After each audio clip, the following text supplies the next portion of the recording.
You go out to the hen house and count your eggs, thinking that they're all going to be chickens and that they're going to hatch. You're not collecting eggs to eat on the farm. You're just counting your eggs and thinking about how many chickens you're going to have. All of a sudden, one little chick hatches. Think you have 4. Then another chick hatches. 2. Then another egg hatches. But, oh no, it ends up being a chicken with its head cut off. So that one doesn't survive. And then one egg never ever hatches at all. It just disintegrates in the egg and it never hatches. So you're counting on 4 chickens only to discover you only have 2. Have you ever done anything like this in your business? I know I have. Counted on a big project coming through, or been assured that a new employee that you were so excited about was going to come and work for you, but then at the last minute they got another offer and it didn't happen. You know, don't count your chickens before they hatch is our idiom today. It's been around since at least 1570 when Thomas Hull recorded it in his New Sonnets and Pretty Pamphlets or something like that. I'm not sure I've got the name right, but it's been around for hundreds of years, where we get our heart set on something or someone, and lo and behold, something happens and the thing that we want doesn't happen, or it doesn't happen right now. It hasn't happened yet. You know, have you ever counted so much on something happening, a project, a new customer, or anything in your business, and everything is aligned, the stars are aligned, and it looks like it's a sure thing, and all of a sudden something you couldn't even have imagined at the last minute happens? I've had that happen to me.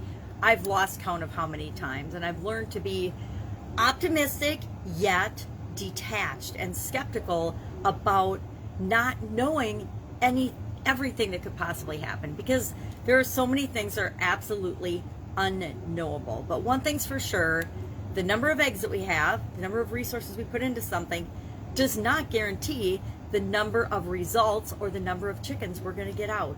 There's all kinds of things that can happen that are outside of our control.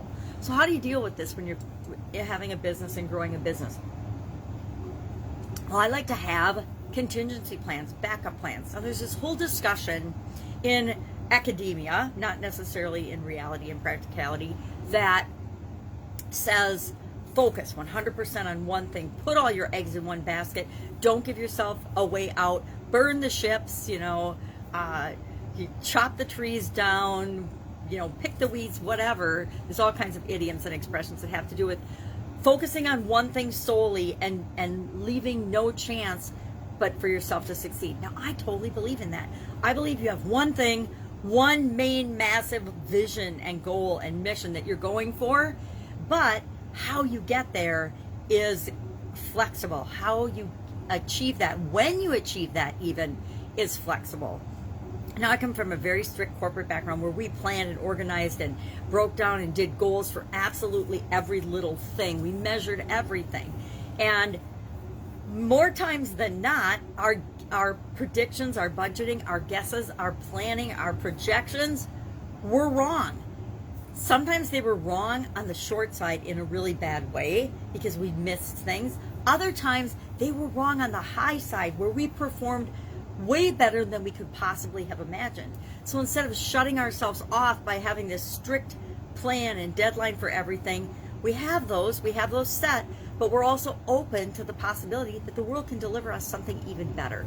And when we're open to that possibility, more often than not, that is exactly what happens. It works in our lives, it works in our business, it works in every aspect of, humanity. We live in this incredibly abundant universe that wants to continue to expand and grow and provide abundance. Our businesses are the same way. The only reason our businesses don't grow is because we, or something outside of us, is constricting them and causing them not to. COVID-19 is a huge example of this. Some industries have exploded due to the pandemic. Other industries have been squashed, if not destroyed, because of the pandemic. And those industries that have been hit the hardest, if the individuals and the business owners in those businesses have not said, okay, that just happened, we'd never possibly, I never in all my years of doing contingency plans had a pandemic as one of the things that could happen that my business would have to consider being shut down for. Never came up until 2020, and now I would say it better be a part of everybody's contingency plans, or what you're going to do if something happens. So to me, this idiom, this expression, this proverb reminds me to be focused, be all in, go for what I want no matter what, but be flexible in the how and the when I get there, and the methods that it takes to actually achieve the end result and the end goal. Very few things in life do we go from point A to point B in an absolutely straight line. Most of our journeys are up and down and up and down, and then we'll have spikes of moving toward what we want, and then we'll have spikes of moving away from what we want. That's just the nature of our lives. So, love to know your experience with don't count your chickens before they hatch. I don't even know how this poor little chicken's head came off, but it has definitely been a good lesson and a good reminder for me over the years, over the business years. That's why I keep it, because it used to be in my office in my Italian food business, and I was like, nah, I'm not going to throw it away. Would any normal person throw away a chicken with its head cut off? Yes. Guess that says a little bit about me. Have an awesome day, and it's an awesome Monday here in the USA, and I will be with you tomorrow with another interesting idiom. What does it mean? Where does it come from? And how might you use it in your business and your life right now? Take care.